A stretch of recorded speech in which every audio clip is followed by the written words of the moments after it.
며칠 전 한국의 어느 장로님이 쓰신 칼럼 제목이 상당히 흥미로워서 한번 쭉 읽어보았습니다.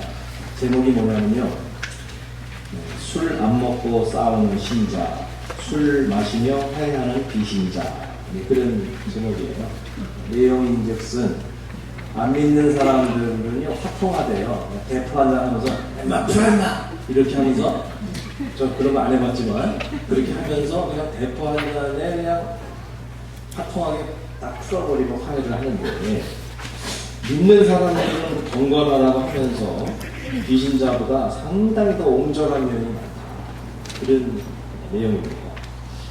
자, 물론 술만 먹으면 아주 몹쓸 주사를 하는 그런 안 좋은 습관을 가지신 분들도 있지만, 술을 먹었을 때 오히려 인간의 그 기억력과 또 판단력, 사고력을 관장하는 이 앞에 전두엽이 좀 둔화가 되는 거예요. 그러니까 속속한 것도 좀 잊어버리고, 그 다음에 좀 계산하고 따지고 이런 걸 조금 능력들하고 이 측두엽의 감성에 의존해서 진솔해진다는 거죠. 어린애 진솔해져서 그렇게 가식이 없어지기 때문에 그게 가능하다, 그런 겁니다. 자, 그렇다고 그 장로님이 술을 권하는 것은 절대로 아니고요. 다만 우리 크리스찬들이 성령에 충만해서 성령에 취해서 술은 안 먹어도 정말 그런 사람 이상으로 말이죠, 용서하고 관용하는 그런 모습으로 세상 사람들에게 비추어져야 하지 않겠느냐, 그런 논지.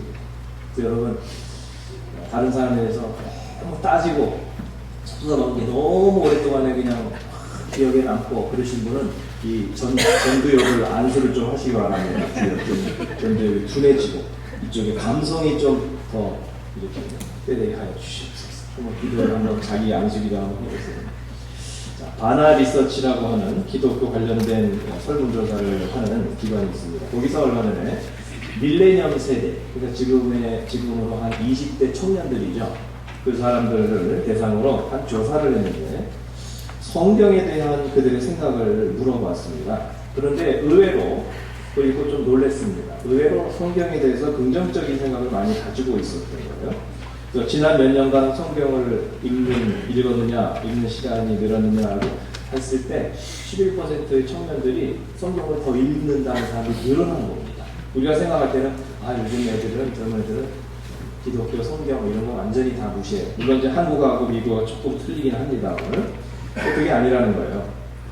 자, 그 다음에 자기는 교회는 안 다니지만 성경을 읽는 그 청년들에게 도대체 왜 읽냐 성경을 그러면 물어봤더니, 내가 아는 어떤 분이 성경을 읽고 성경 상당히 이렇게 관심이 있는데 그분의 인격이나 삶이 상당히 존경스럽다는 거예요. 많은 변화가 있다는 거예요. 그래서 나도 잘은 모르지만 나도 한번 보게 되었다, 이렇게 응답을 하는 사람이 제일 많았다는 거예요. 27%. 또 다른 그 질문에는 페이스북이나 트위터 같은 요즘 그런 SNS에다가 성경 구절을 올리는 그런 사람들이 있는데, 그런 것에 대해서 어떻게 생각하느냐? 33%가 가끔은 종교적인 것도 괜찮다, 상당히 별로 거부 반응이 없었고요. 오히려 나는 그걸 볼 때 감동을 받았다, 격려가 된다라고 대답을 한 사람도 꽤 있었다라고 하는 것입니다. 저는 그것을 보면서 한 가지 느낀 것이 있습니다. 요즘 세대가 기독교를 상당히 거부하고 폄하하고 그렇게 하는데, 자, 비신자들이 진짜 거부하는 것은 기독교가 아니라 바로 위선적인 기독교인이구나, 기독교인에 대한 거부지 기독교에 대한 거부가 아니었구나, 그거고요. 하나님의 말씀을 싫어하는 것이 아니라 언행이 일치하지 않는 우리 신자들의 위선적인 말을 싫어하는 것이구나. 신앙 자체에 대한 거부감이 아니라 신앙과 삶이 전혀 일치하지 않는 위선적인 우리들의 모습에 대한 거부감이지 성경에 대한 거부감은 아니었구나, 하는 사실입니다. 그래서 우리가 교회가 상당히 지금 위축되고 전도가 어려운 시대에 우리 그리스도인들이 삶과 우리들의 말이 또 신앙과 우리의 모든 모습이 일치하게 될 때 전도가 가능하고, 이렇게 위선적으로 언행이 일치하지 않을 때 가장 큰 전도의 걸림돌이 되고 장애물이 된다라고 하는 그런 사실인 것입니다.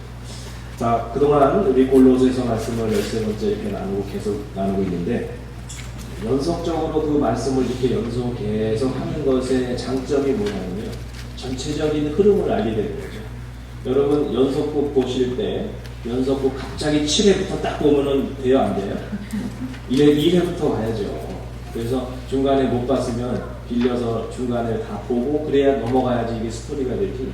중간에 하나 7회 봤다가 뭐 10회 봤다가 뭐 2회 봤다가 그러면 이게 파악이 잘 안 되죠.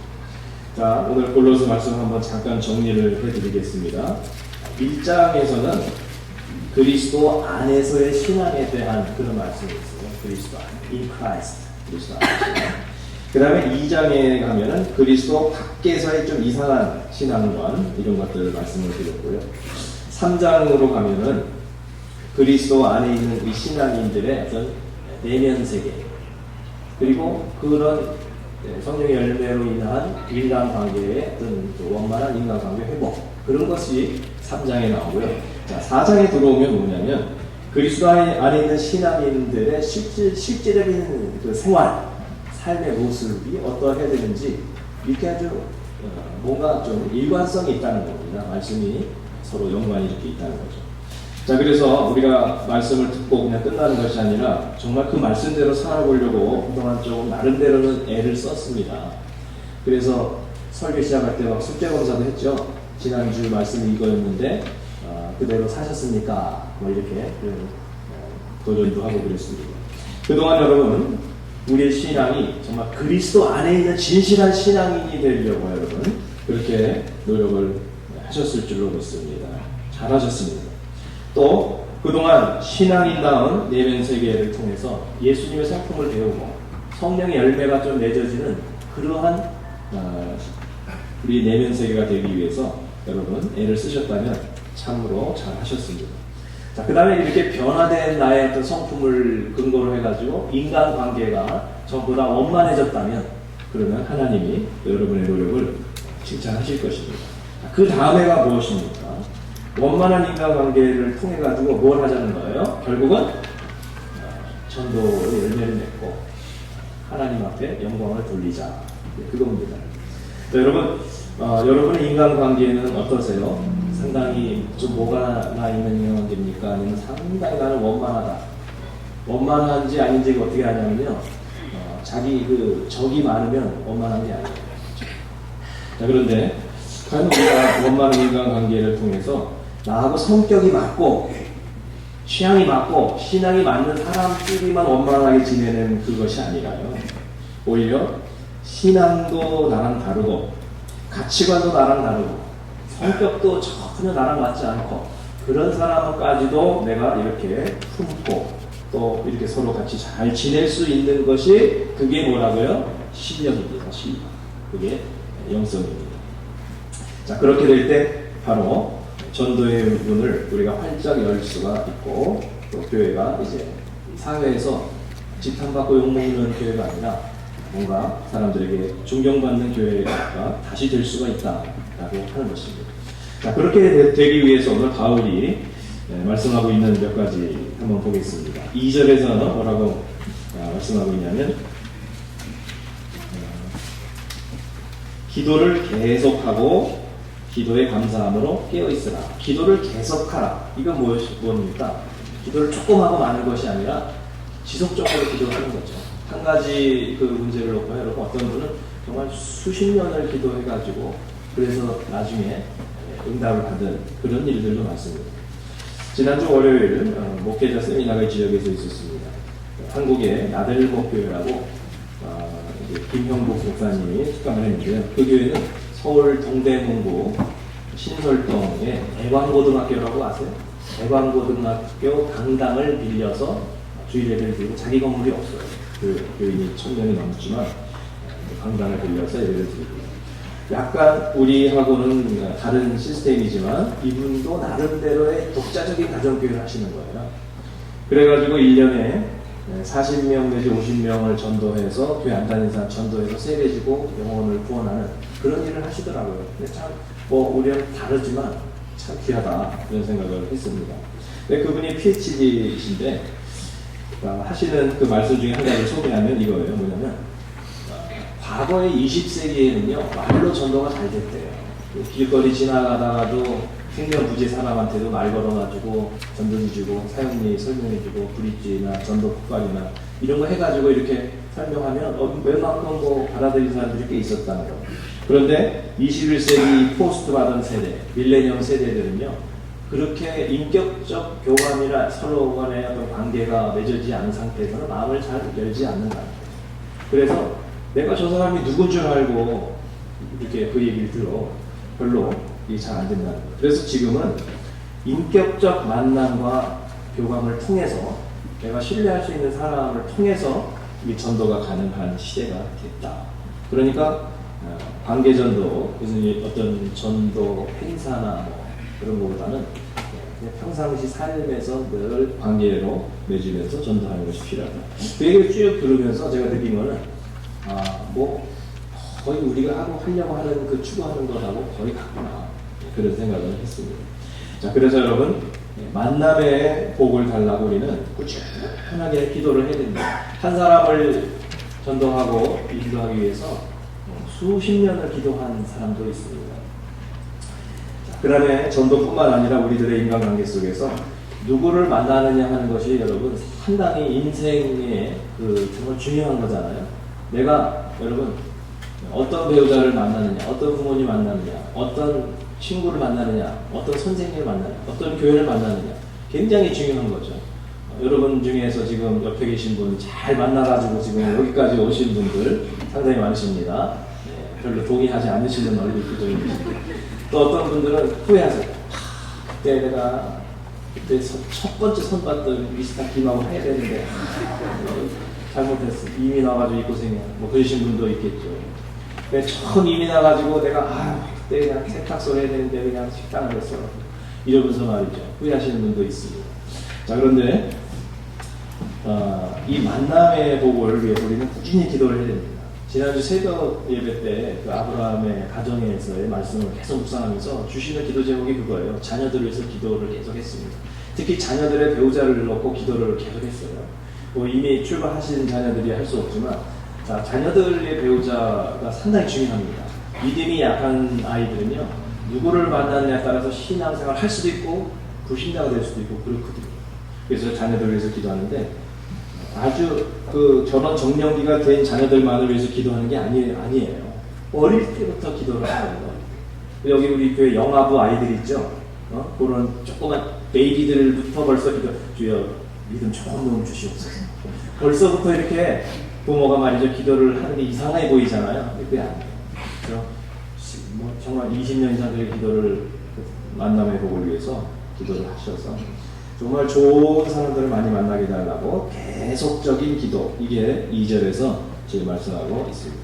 자, 그래서 이제 기도를 하는 가운데 하나님이 누군가를 딱 외인을 만나게 하십니다. 여기서 외인이라고 하면 믿지 않는 사람이죠. 교회 안 다니는 사람들, VIP입니다. 그런 분들을 이제 만나게 하시는데, 그 만나고 나서는 그러면 어떻게 해야 되느냐? 그건데요.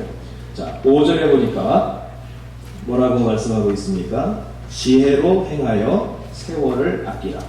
이 세월을 아끼라, 지혜로 행하여 세월을 아끼라. 무슨 뜻이냐면요, 하나님이 어떤 찬스를 주실 때 그 찬스를 잘 살려보라, 그겁니다. 그러니까 지혜롭게, 전도가 이 시대는 지혜롭게 해야지 그냥 이렇게 그냥 막무가내로 전도를 해가지고는 너무 효율이 떨어진다는 거예요. 전도도 효율 있게 지혜롭게 그렇게 해야 된다는 거예요. 한마디로 뭐냐면 뭐 이렇게 막 요방면도에서 전도지 뿌려서 되는 경우도 있긴 하지만 너무 적은 거예요. 그러니까 그거는 마치 전선에 가가지고 참호에 뒤에 숨어가지고 기관총을 그냥 막 갈기는 그런 거예요. 다량 발사하는 거 하는 거죠. 근데 거기 맞는 사람이 별로 없어요. 그게 아니라 이 시대는 저격수처럼 한 발을 쏴도 정확하게 조준해가지고 맞출 수 있는 그런 방법이, 그런 지혜가 이 시대는 필요하다는 그런 얘기죠. 자, 그래서 여러분, 아무리 진리의 말씀도 아무리 정말 마땅한 그런 말씀도 내가 언제 어떤 찬스 속에서 전달을 하느냐에 따라서 결과가 영 달라질 수가 있다고 하는 사실입니다. 전도뿐만이 아니에요. 우리 인간관계 속에서도 우리가 같은 말도, 아무리 좋은 말도 언제 하느냐, 그 다음에 어떻게 하느냐 굉장히 인간관계에서 중요한 것입니다. 어느 목사님이 그 부모의 정의를 내렸는데 이렇게 정의를 내리시더라고요. 너무 좋은 말을, 맞는 말을 자녀들에게 너무 기분 나쁘게 전달하는 특별한 은사를 가진 사람들이다. 하시는 말씀 보고 다 맞는 말이거든요. 되게 기분 나쁘고 받아들이기 힘들게 얘기해요. 야, 이놈아, 너도 그러냐. 무시하는 뜻으로 얘기하면 너무 좋은 말씀 하시는데 애들 입장에서는 짜증나는 그런 거죠. 또 부부 사이도 마찬가지인데요. 부부 사이도 좋은 말 많이 하시거든요. 부부 사이에. 근데 별로 안 듣죠. 부인들이 막 잔소리하면 남편들 별로 안 들으세요. 왜 그러냐면요. 피곤하고 욕구 불만일 때 훈계하면요. 본전도 못 찾는 사이가 바로 부부 사이. 그래서 아무리 좋은 얘기를 하셔도 훈계를 하시고 가르치시고 하더라도 그 어떤 마음 상태에 있는지를 잘 도와가면서 이제 하시고 적절한 때에 기분 좋을 때 좀 이렇게 행복할 때 그럴 때 하면 상당히 받아들입니다. 그거를 선별하는 것이 지혜라는 거죠. 잠언 15장 23절 한번 다 같이 읽어보겠습니다. 시작. 사람은 그 입의 대답으로 말미암아 기쁨을 받나니 폐를 받는 날이 얼마나 아름다운가. 그 다음에 잠언 25장 11절 시작. 경우에 합당한 말은 바로 새긴 은쟁반의 그 사람이라. 안성을 맞춥니다. 그래서 같은 진리의 말, 같은 좋은 말도 어떤 찬스 속에서 어떤 타이밍을 가지고 얘기하느냐 굉장히 지혜라는 거죠. 그래서 잠언 25장 12절에 보면 슬기로운 자의 책망은 청정하는 귀의 금고리와 정금 장식이니라. 어떤 경우는 따끔하게 얘기를 해야 될 때가 있고 15절에 오래 참으면 반언도 설득할 수 있나니 부드러운 혀는 뼈를 꺾느니라. 어떤 경우는 그냥 기다려야 돼요. 그때 얘기하면 이건 역효과거든요. 기다리고 기도하고 찬스를 보는 거죠. 적절한 그 때가 있어요. 뭐 상대방이 먼저 말을 걸어올 수도 있어요. 그 주제에. 그럴 때 이렇게 자연스럽게 얘기할 수도 있고요. 같은 간에 어떤 경우는 내가 바로 말을 해야 될 때가 있고 따끔하게, 어떤 경우는 참고 그저 침묵하고 기도만 하고 적절한 때를 기다려야 할 때도, 이거를 분별하는 것이 바로 지혜다. 내가 하고 싶다고 이게 옳다고 그냥 막 해도 되는 거는 아니에요. 그거는 내가 하는 것 뿐이지 상대편에게 유익을 준다는 보장이 없기 때문에 그걸 잘 선별하는 것이 지혜다라는 것입니다. 자, 그 다음에 6절로 넘어가시면 너희 말을 항상 은혜 가운데서 소금으로 맛을 낸 것 같이 하라 그랬습니다. 그 표현도 중요하다는 거예요. 똑같은 이야기를 적절한 때에 하더라도 어떤 단어를 사용하느냐 이건데요. 대부분 한국을 떠나신 지 오래되신 분들은요, 그 한국적인 그 표현 자체를 상당히 좀 이렇게 잊어버리시는 경우가 많아가지고 어떤 경우는 굉장히 좀 투박한 이런 표현을 이렇게 사용을 하시는 거예요. 그런 경우는 내 의도가 그게 아닌데 투박한 단어를 사용해가지고 상대방을 불편하게 하는 그런 경우가 없잖아 있습니다. 그래서 여기를 은혜로운 단어를 잘 생각을 하라는 겁니다. 은혜라고 하는 것을 여기서 소금으로 맛을 내는 것과 같다라고 얘기하죠. 여러분 그 햄버거를 드시러 맥도날드나 이런 데 갔는데 어느 그 일하는 그 종업원이 좀 미숙해가지고 말이죠. 감자튀김을 주는데 한번 소금을 뿌려서 줘야 되거든요. 근데 그걸 뿌리지도 않고 그냥 주는 거예요. 밍밍하고 너무 맛이 없는 거예요. 근데 소금 뿌려달라고 살짝 이렇게 뿌려도 굉장히 맛있나요. 어떤 분은 너무 약어가지고요, 오래된 좀 눅눅한 그 프렌치 프라이를 안 먹고 신선한 프렌치 프라이를 먹는 방법을 알려주시더라고요. 한번 알려드릴까요? 어떻게 하냐면 거기서 소금 없이 주세요 그렇게 얘기를 하래요. 그러면 소금 쳐놓은 거 오래된 거는 못 주고 새로 튀겨서 주는데요. 그럼 거기다 소금을 뿌려서 먹어요. 그런 방법도 있다고 하더라고요. 어쨌든 소금을 뿌린 거 하고 안 뿌린 거 하고 상당한 차이가 있습니다. 적당히 또 뿌려야죠. 너무 많이 뿌리면요 짜가지고 역효과입니다. 남용해도 안 됩니다. 자, 우리의 말도 바로 그와 같습니다. 말 한마디로 청량빛을 갚는다는 그런 속담이 거짓이 아니죠. 자, 그래서 여러분 같은 말도 이렇게 보면요, 우리가 어떨 땐 영어도 안 되고 어떨 땐 한국말도 안 되고 그래요. 그래가지고 표현을 참 멋대가리 없이 이렇게 할 수가 있고, 같은 표현도 참 맛깔나게 아주 좀 아주 위트 있게 이렇게 표현을 할 수도 있고 그렇습니다. 뭐 한 예를 들면 이런 건데요. 그 어떤 이제 저희 집 아이도 좀 말랐는데 그런데 그 말랐으니까 좀 많이 좀 살 좀 쪄라 그런 얘기를 표현을 할 때 이렇게 표현을 많이 해보세요. 아유 너는 어떻게 그냥 애가 그냥 뼈다귀만 남았냐? 아, 네 엄마가 좀 안 걷어 먹이니? 아이고 그래 얘가 저래 그냥 이렇게 얘기할 수도 있지만 참 날렵해 보인다. 아유 너 되게 되게 보여. 운동 잘하지? 너 이렇게 하면서 표현을 할 수도 있는 거죠. 좀 이게 살이 있다고 생각해 보세요. 그럴 때 이렇게 여러분 표현한 사람이 있습니다. 아이고 그만 좀 먹어 좀 운동 좀 해. 이렇게 표현을 하는 그런 또 부모님이 있는 거면 이렇게 표현하면 어때요? 야 너 말이잖아. 너 말이지. 조금만 운동하면 그 살 다 근육 돼. 그만해. 이렇게 얘기를 하면 그래도 기분이 좋지 않습니다. 그래 똑같은 얘기로 표현을 조금만 다르게 하면 되는데 그거를 투박하게 해가지고 부부싸움이 나고 또 그렇게 해가지고 오해를 받고 이럴 때가 상당히 많습니다. 자기의 말에다가 은혜의 소금을 이렇게 쳐서 맛을 막 깔라는 그런 표현을 쓰는 훈련을 우리가 해야 됩니다. KBS의 아나운서 중에 김재원 아나운서라고 있는데요. 사랑의 교회 순장입니다. 그분이 말의 중요성에 대한 책을 하나 냈는데 그 중에 표현 한 가지가 참 멋있어요. 뭐라고 표현을 했냐면 이 시대는 말 잘하는 사람보다 잘 말하는 사람이 필요하다. 말 잘하는 사람은 뭐예요? 아주 달려갑니다. 근데 진실성과 영혼이 없는 그런 말 잘하는 것들이 있어요. 말을 많이 하는 거죠. 알았죠? 근데 그거보다 한두마리를 하더라도 정말 적절한 때에 적절한 표현을 가지고 정말 좀 따뜻하게 이렇게 말할 수 있는 그런 영혼이 실린 말, 잘 말하는 거죠. 그렇게 해야 된다는 그런 표현을 썼습니다. 그래서 아나운서는 말 잘하는 기계쯤을 생각하는데 사실 그렇지 않다는 것입니다. 자기는 신앙인으로서 그 한마디 한마디 말이 정말 씨앗이 되기를 그런 바라는 마음에서 은혜롭고 책임감 있게 말하려고 상당히 노력을 한다. 그래서 아름다운 언어의 소통을 위해서 언어 소금통과 같은 그런 골로새 이 말씀을 붙들고 한마디 한마디를 한다. 그런 글을 썼습니다. 자, 이렇게 여러분 언어가 은혜스러워지면요. 그때 사람들의 마음이 이렇게 열려요. 언어가 날카로우면요. 사람들이 마음을 이렇게 닫습니다. 경계를 합니다. 상처가 날까. 근데 언어가 부드러워지고 언어가 은혜스러워지고 긍정적이고 좀 이해하는 언어를 자꾸 사용하려고 하고 공격적인 것이 아니라 그렇게 농담을 하더라도요. 남을 공격하는 농담은 이거는 하면 안 됩니다. 자기를 공격하는 농담은 재밌어요. 근데 남을 공격하는 농담은 그거는 사람들이 마음을 닫습니다. 저 사람 가까이 하면 상처가 이렇게 합니다. 자, 그래서 우리가 언어가 은혜로워질 때 사람들의 마음이 열리고 전도의 문이 열리고 그렇습니다. 감리교를 창시하신 요한 웨슬레 목사님의 어느 일화를 제가 봤는데요. 그분이 어느 날